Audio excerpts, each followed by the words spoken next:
আমি বাসায় গেলে বলতে গেলে আমার আর কোনো নাই। আমি ডিফেন্সে খেলি, অফেন্সে হইলো আমার স্ত্রী এবং ছেলেরা।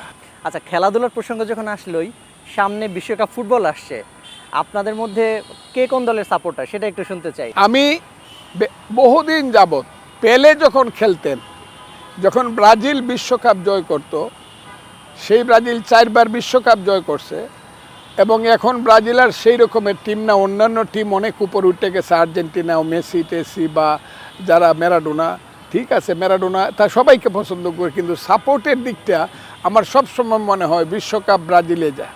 মানে আপনি ব্রাজিল সমর্থক বলা যায়? হ্যাঁ, ব্রাজিল সমর্থক বলা যায়।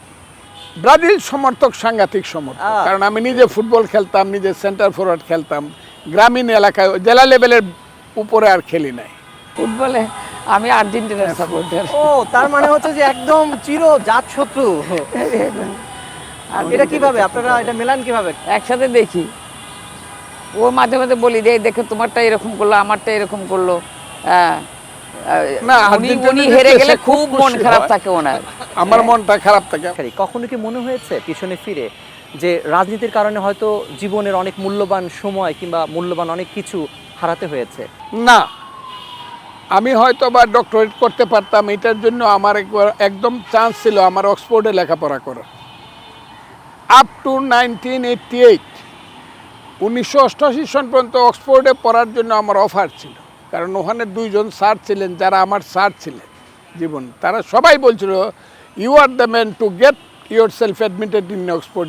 আমি যাইনি, এইটা আমার কোনো দুঃখ না জীবনে। আমি রাজনীতি করেছি, সেই রাজনীতি আমাকে পরিচয় দিয়েছে। কি পরিচয় দিয়েছে? আমার বাবা একজন সাধারণ চেয়ারম্যান ছিলেন, আমার বড় ভাই একজন চেয়ারম্যান ছিলেন। আমাদের পারিবারিক লেভেলটা ছিল গ্রামীণ মধ্যবিত্ত শ্রেণী, কৃষক। সেই মধ্যবিত্ত শ্রেণী থেকে এসে আমার বাড়ি ইটনা, যেখান থেকে কিশোরগঞ্জ আসতে প্রথম জীবনে 1.5 দিন লাগতো, পরে 1 দিন, এখন লাগে মাত্র 2.5 ঘন্টা। সেই কিশোরগঞ্জ সদরে আমি ইটনা থেকে এসে, আমার গ্রাম থেকে এসে এমপি হয়েছি। আপনার স্বামীর সাহসী উচ্চারণ, সেটি সংসদে হোক কিংবা কোনো সভা সমিতি কিংবা রাজনীতির মঞ্চে হোক, অনেক সময় ওনার সমালোচনা কিংবা ওনার সত্য বচন অনেকে সহ্য করতে পারেন না, যার প্রেক্ষাপটে অনেক ধরনের নেতিবাচক সমালোচনা আসে। সেগুলোকে কিভাবে সামাল দেন? যারা তার সম্বন্ধে মন্তব্যগুলো করে তারা আসলে কিছুই জানে না। একজন মানুষ সম্বন্ধে মন্তব্য করতে গেলে তার সম্বন্ধে আগে জানা দরকার।